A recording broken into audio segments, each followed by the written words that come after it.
7 p.m., 8 p.m. Isn't that interesting? What did I say here? As it ingests the new weather model data, where did the gap go?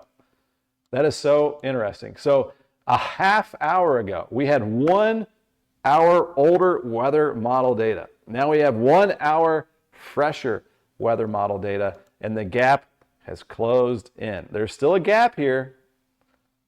There's still this Indianapolis I-70 mess.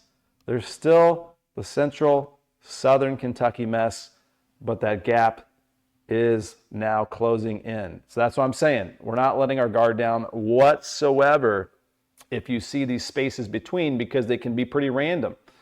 And these storms, we call it nowcasting, really. When you have a severe weather threat, portions of the storms can surge out, some can slow down. You get bow echoes that surge out. The apex of the bow echo is where you get jet stream winds to come down. You get excessive straight line wind damage in excess of 60 miles per hour. And then on the edge of bow echoes, you can get bookend vortices. So the bow echoes like this on the radar. There's your apex in the middle. I could just draw this, I guess, instead of acting it out. So let me bring this up full screen. So what I'm talking about here, if we get a bow echo, kind of like this right here, here's your bow echo on the radar screen. And this is your apex.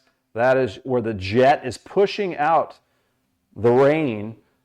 That's where you're going to get damaging straight line winds in excess of 60, 70 mile per hour winds, hurricane force winds. Now, when it curls back like this, you can get a bookend vortice spin up tornado there. Lesser chance on the south end, but can happen. That's your squall line tornado straight line wind threat. Involved in that, you can have supercells that produce some damaging hail as well. Now, beyond the squall line, I'm going to back this view up here a little bit. If you get discrete supercells out ahead of the line, this is what I'm talking about here. You don't want this either. If you get discrete supercells like this, we're not talking about bow echoes. We're talking about spinning like a top tornadic thunderstorms, long-lived supercells, the potential of EF2 or greater tornadoes with those discrete individual supercells ahead of the main line. So that is just kind of the nature of this kind of explosive atmosphere and what can happen. All right. Again, super interesting that we're getting this latest data in, and it has shown some changes, still has a gap in it. The gap has closed a little bit. And again, this is updated from like a half hour ago when I was showing you this. This is 8 p.m., storms firing up. This is 7 p.m., moving pretty quickly. All right, these are moving along. 7 p.m. to 11 p.m. time frame is still kind of the window that we're looking at. And there you can see the storms. And if you see those purple colors, those brighter colors, those are the supercells that could be producing large hail. Now, don't be like, that's over my house, and freak out right now. This is going to be kind of random right now. This is just showing the potential in our region. All right, that's 8 p.m., and then here we go to 9 p.m. Now we're looking at just after sunset. I mean, just clusters of strong thunderstorms. I mean, the chance of a tornado in Kentucky and Indiana is high today. Now, the chance of a tornado in your neighborhood, that's always going to be low no matter what. Tornadoes are a rare occurrence, but in Indiana and Kentucky, there is a really good chance a tornado is going to happen. All right, this is at 10 p.m., 11 p.m., things settling down. So kind of wish that, this hits us pretty quickly, sunset time frame, give or take, and then gets out of here pretty quickly. We don't want a late night thing. Notice the storms last a little bit longer as they move into eastern, southeastern Kentucky. This is going to look at our wind gust potential. We'll see if it picks up with a convective or severe thunderstorm wind gust potential. And boy, does it pick up on that, it looks like here. That's rough stuff. That is rough stuff. Look at that. That's picking up on a potential thunderstorm that could produce 100-mile-per-hour winds. Blame the weather models. Do not blame me. This is not a setup to play around with here this evening. All right, so this is showing you the wind gusts. Why would it be like this? So we have very moist and unstable air mass. We've got plenty of fuel for storms. That CAPE, convective available potential energy, fuel, instability, unstable air. We've got all the storm fuel. We also have some strong winds aloft, the jet winds that will keep these cells long-lived and sustained. It's a combo we don't get all that often. So, back to the wind gust potential.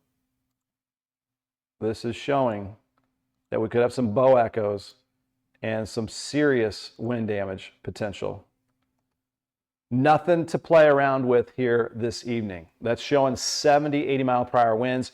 If you look at the discussion from the National Weather Service recently, they're also saying hurricane force winds are possible. Hurricane force is 74 mile per hour. That is possible.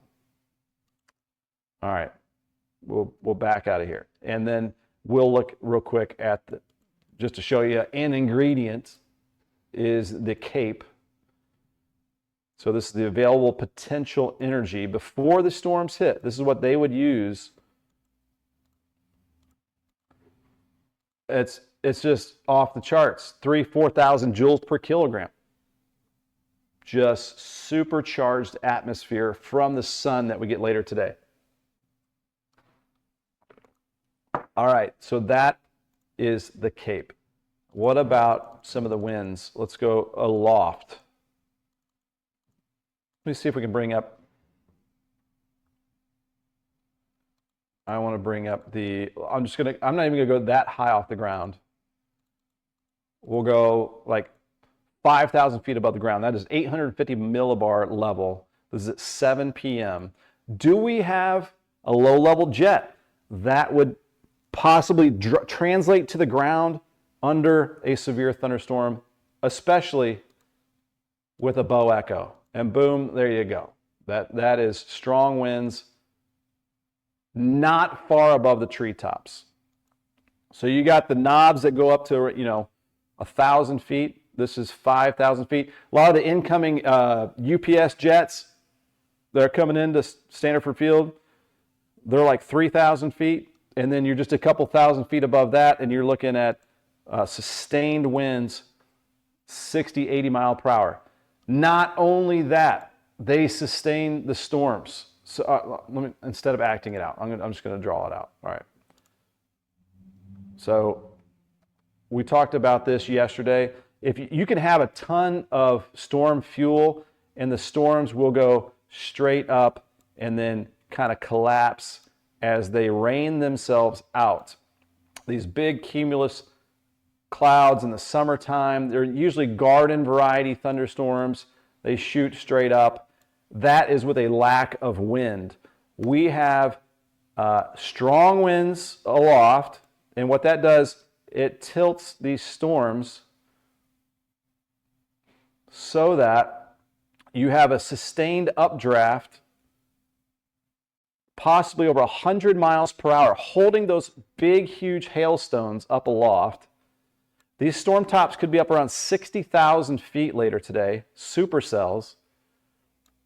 You've got Mount Everest up around, 27,000 feet, something like that? So you're like doubling the tallest mountain in the world.